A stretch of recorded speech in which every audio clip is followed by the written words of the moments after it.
Hello, folks. I'm back outside imaging the sun. My name's Ed Overstreet, and I am running the Night Sky Imaging channel. So let's go take a look. I need to share my screen to get you there, and you should see it shortly.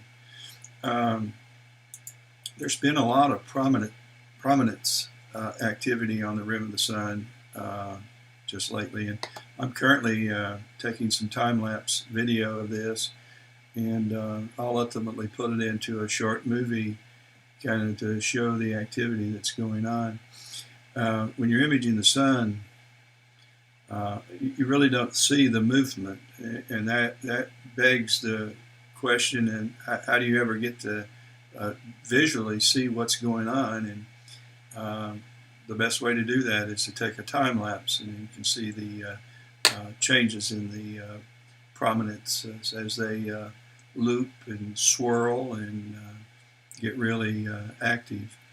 It looks like they're doing nothing now, but they're jetting up a couple 100,000 miles. Those are some pretty impressive prominences. We're looking at the bottom of this rim. I'm going to move the sun up just a little bit and keep position it for this time lapse. It helps the software that aligns these images. And we need to go over a little bit and move a little south.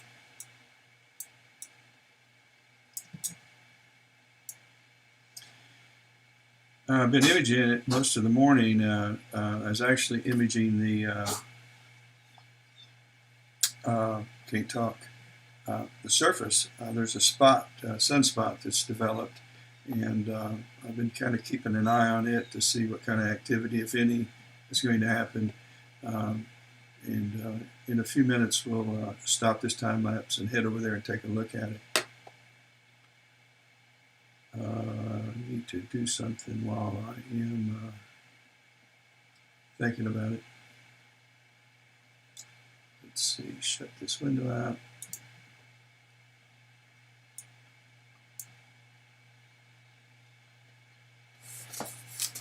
And let's take a look at it.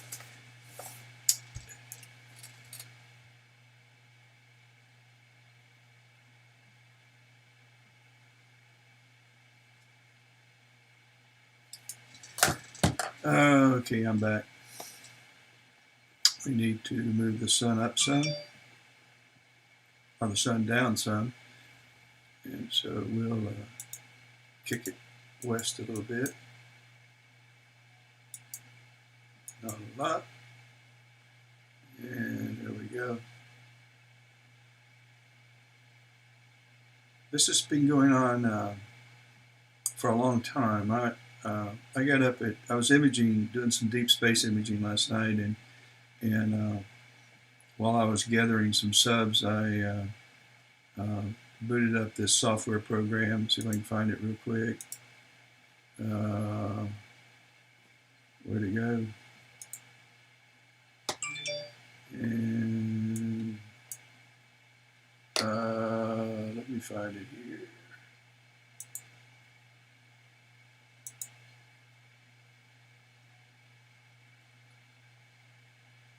And we'll take, this is 4 minutes ago. And this is what we're imaging, and the spot I'm talking about is right over here in this neck of the woods. But this is what I was imaging, and I was looking at it. It started sometime while it was going on at about 2 o'clock in the morning, and I thought, if it's still acting up, I'll come and I'll start imaging when I get up. And lo and behold, it's doing its thing. So, as I used to say as a kid, goody goody gumdrops. Okay, let's go back to the live view. If we can, I got to shut down this. And there we are. Let's move the sun up, down just a little bit. not too far. That works. And I may run some sharpening. Let's try moving out 10 steps. Yeah, that helps some. As it warms up and the sun's beating down on the telescope, it helps to adjust the focusing, and in my case I have to move the focuser out some. It was 41 degrees when I got up this morning, and now I don't know what it is, but it's sure warmed up some. Let's take a look. Bring up my Pegasus power box, and it's 74 degrees now. So it's come up a bunch, and that affects your optics. So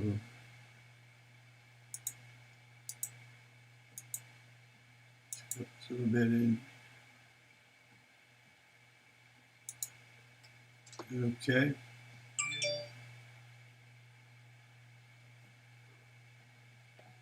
I don't know if it's something you can see on YouTube, but you can see where the prom has jetted high and is starting to arc back as the magnetic field of the sun, gravity, is pulling the gases back towards the surface.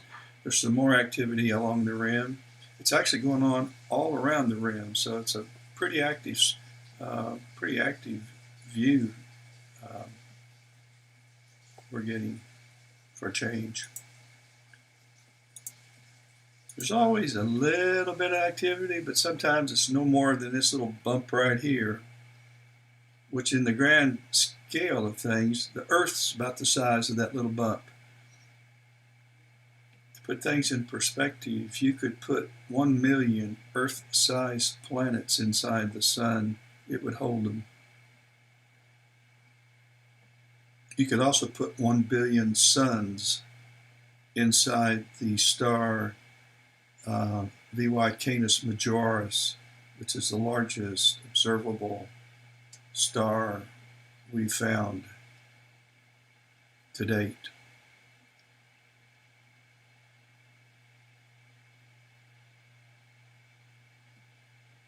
It's amazing, isn't it? 1 billion suns inside one star. That's how huge the star is.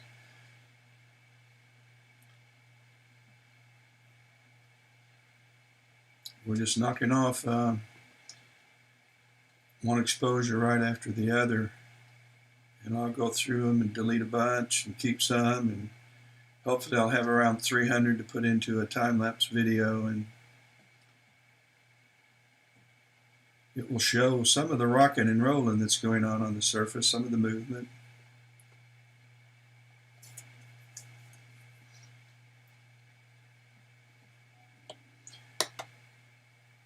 I'm going to stop it right now, and I'm going to dial down the exposure,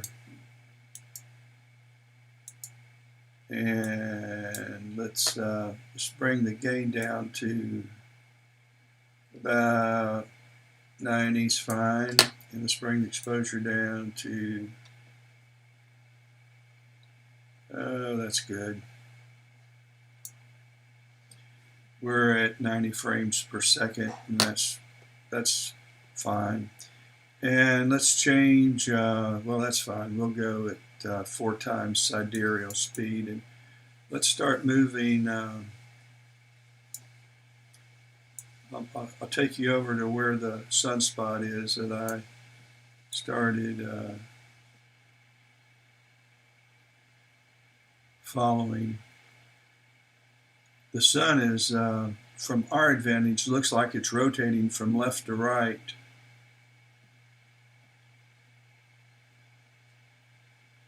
There's the spot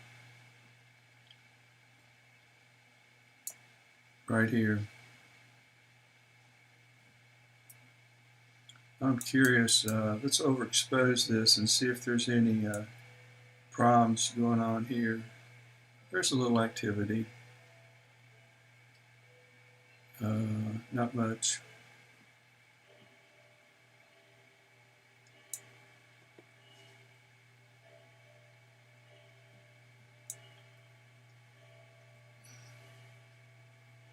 We'll go on around the sun and come back to where we were and pick up the time lapse. Oop, wrong way.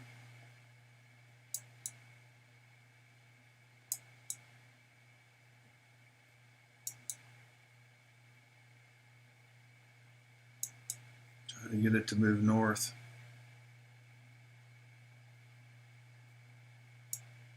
And east. And north.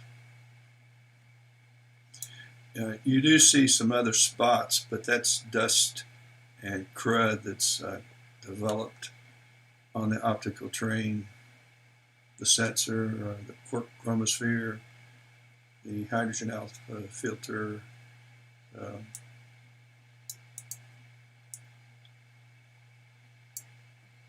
Now there's a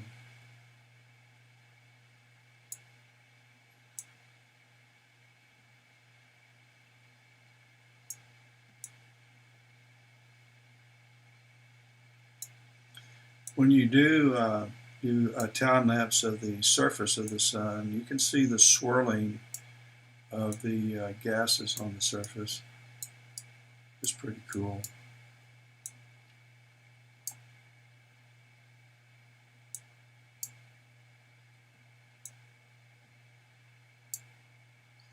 Okay, let's go down some more. Here's some activity.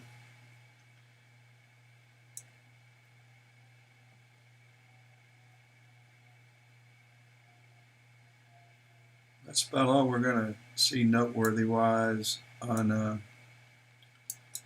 let's go south now.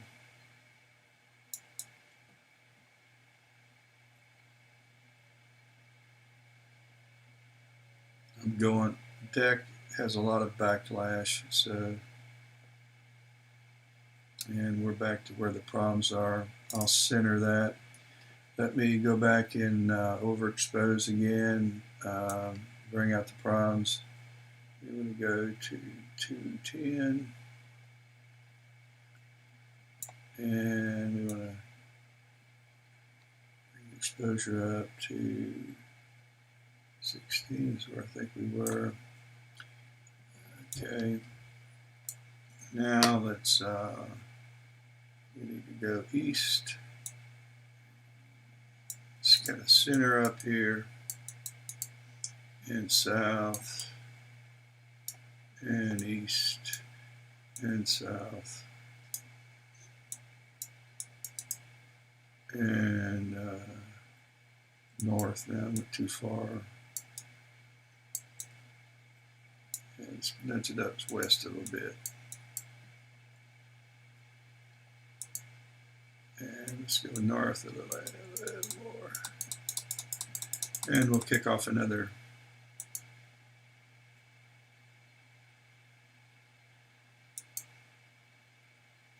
Okay, that's good enough. So we're going to start the capture, and we're taking 300 frames. I already got several hundred. I've been doing this all morning, and I have a break of 20 seconds between frame. So we're capturing now. We just did 300. I like a 20-second pause. It gives me a chance to kind of take the virtual hand controller and recenter.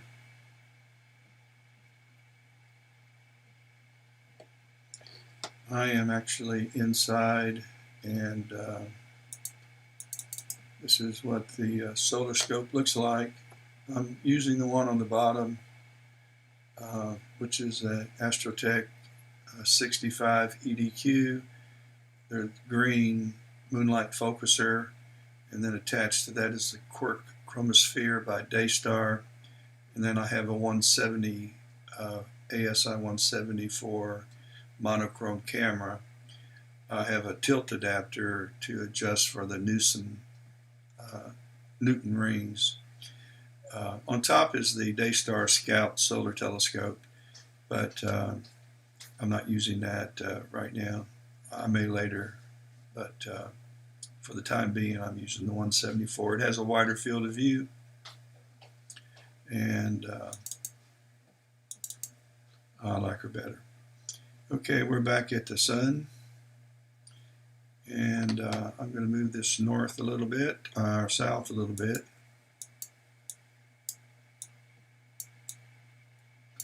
Kind of put it in the center of the activity, and then raise it up west a little. That's not that much. Come back down. Once these mounts get to moving, they sometimes continue to move after you have stopped pulsing.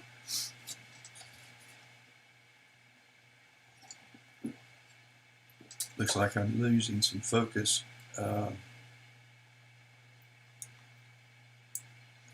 Let's bring up our moonlight focuser, and let's get it down here where I can see it. And let's try. Yeah, it looks. Actually, it looks fine. I didn't think it did, but it looks fine. Let me reposition my crosshairs.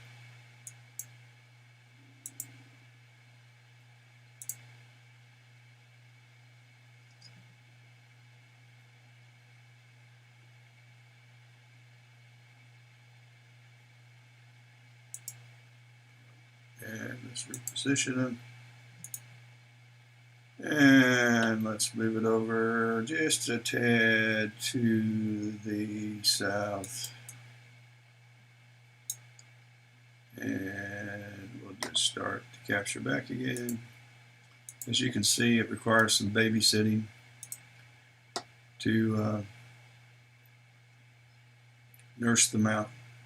The mount is not polar aligned. It's reasonably close to north. I've bumped it so many times since I last polar aligned it, and since it's equipped with solar telescopes only, and I really don't use it for anything. When I'm doing the sun, I don't mind babysitting and sitting with it. It's kind of neat. Earlier or later, last week, the latter part of last week, I was imaging the sun, and I was imaging the surface, the sunspot, the larger sunspot that is no longer present. And I saw a prom jut out off the surface, an explosion, and that was the first time I've ever seen one happen from the get-go. And even though I was imaging the surface, it was so bright, it came through the dark sky. And I didn't have to overexpose to see it. It was I was well underexposed, and it still was bright enough for me to see it and capture it. And I thought, that's crazy. That's the first, and I image the sun a lot. That's the first time that's ever happened to me. We need to go up west a little bit. There we go. I just try to center, continue to move the mouse so it's in this vicinity. And the stacking software can align it. I use a program called IMPPG for alignment. I actually begin the processing in AutoStackert, and then I take it to IMPPG, and I apply some wavelets and a curve, a gamma curve. Then I go into PixInsight, and I convert it to a RGB image, and I colorize it. I bring out the fiery orange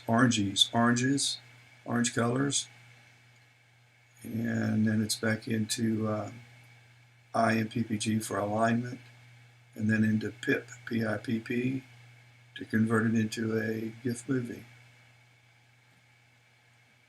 That's kind of the workflow. subject to change.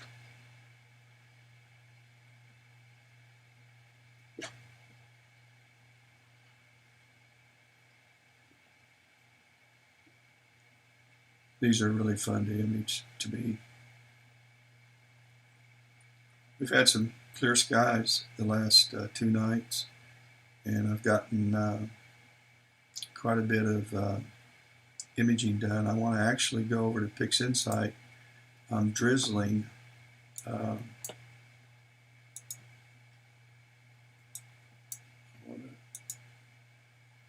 this is M33, and I think this is the green color. Yeah. And this is green. Yep. And so I want to that up here, and then I want to save this project. I save my projects after I do anything that takes a long time to do, and drizzling is a process that takes 20 or 30 minutes depending on the speed of your processor. So I save everything so I don't have to redo it.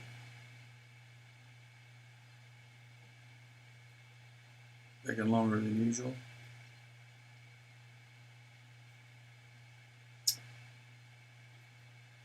Alright, we're done. And then I want to clear those files. Let's see, I haven't done red and I haven't done hydrogen alpha. So let's do red. And let's go back to our registered files. And this is the pinwheel taken with the Vixen 625. And we want to do the red. And so these are my drizzled files. They're in the registered folder. Always are when you're using PixInsight. And then I'm just going to click on process, and it will start processing. Let's head back to the sun. I can find it. There we go. We're going to need to move our mount east and bring it down some. And we're going to need to go south a little. There we go.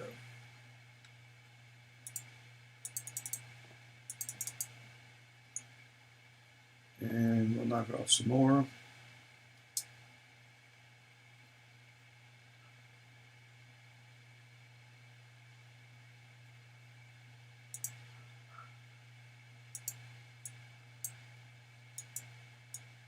Again, my reason for taking one right after the other is that I ultimately will put these into a time-lapse video.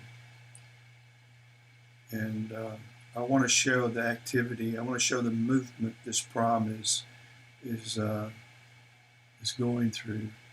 Because although it looks like it's kind of just frozen in time, there's a lot of activity and swirling going on up here. You'll see it both here, here, here. After this has all been processed and sharpened, it'll bring out some of the clarity that it's missing right now. But if the plan comes together, it should show